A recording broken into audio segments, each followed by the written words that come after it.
Julia Barreto galit na galit. Sa isang hindi inaasahang tagpo na tila isinulat ng tadhana, muling nagtagpo ang landas ng dating magkasintahan na sina Julia Barreto at Gerald Anderson, ngunit sa pagkakataong ito, hindi na pag-ibig ang namagitan kundi galit, hinanakit, at matagal ng kinikimkim na emosyon, isang eksenang tila sumabog sa isang pribadong pagtitipon kung saan dumalo ang ilan sa mga malalapit sa showbiz circle, at naging saksi sa kung paanong nag-apoy ang damdamin ni Julia nang harapin niya ang lalaking minsan niyang minahal ng buo, ngunit ngayoy puno na ng tanong ang puso. Ayon sa ilang saksi sa pangyayari, hindi na napigilan ni Julia ang kanyang galit sa sandaling magkaharap sila ni Gerald, sa unay tila tahimik pa ito, ngunit sa bawat segundo ng katahimikan, unti-unti raw itong napalitan ng paninikip ng dibdib, lalim ng buntong hininga, at kalaunay isang pagsabog ng damdaming matagal ng pinipigil. At sa isang tinig na nanginginig ngunit matigas, hinarap niya si Gerald at binitiwan ang mga katagang, lahat ng ginawa ko, tiniis ko. Lahat ng pananahimik ko, pinalampas ko.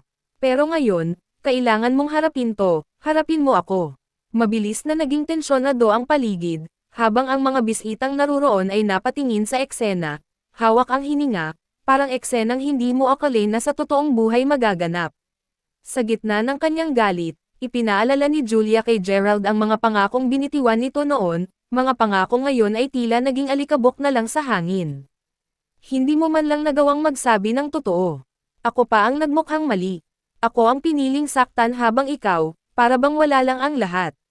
Hindi raw nagsalita agad si Gerald. Tila nagulat din ito sa tapang ni Julia, na dati kilalang tahimik at kalmado sa mga isyu.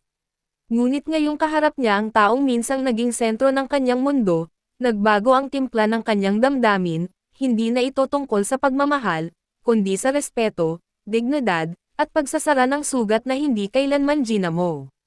Ang eksenang ito ay mabilis kumalat sa social media matapos may salaysay ng ilang bisita ang mga nangyari, trending agad ang pangalan ni Julia Barreto, na ngayon ay tinitingala ng marami bilang isang babaeng hindi natakot ipaglaban ang sarili, hindi sa pamamagitan ng pagpapakumbaba, kundi sa pamamagitan ng pagharap sa taong minsang bumitaw sa kanya ng walang paliwanag.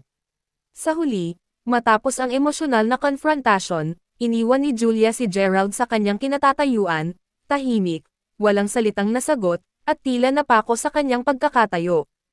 Habang si Julia, lumakad palayo ng taas noo, hindi dahil sa wala ng sakit sa puso, kundi dahil pinili na niyang tapusin ang kabanatang puno ng tanong at sugat, at simulang muli ang panibagong pahina ng kanyang buhay na wala ng takot, wala ng tanikala. Sa kanyang panibagong lakas, si Julia Barreto ngayon ay hindi na ang babaeng nanahimik at umasa, kundi ang babaeng marunong nang bumangon, humarap, at magsabing sapat na ang lahat. Gitling.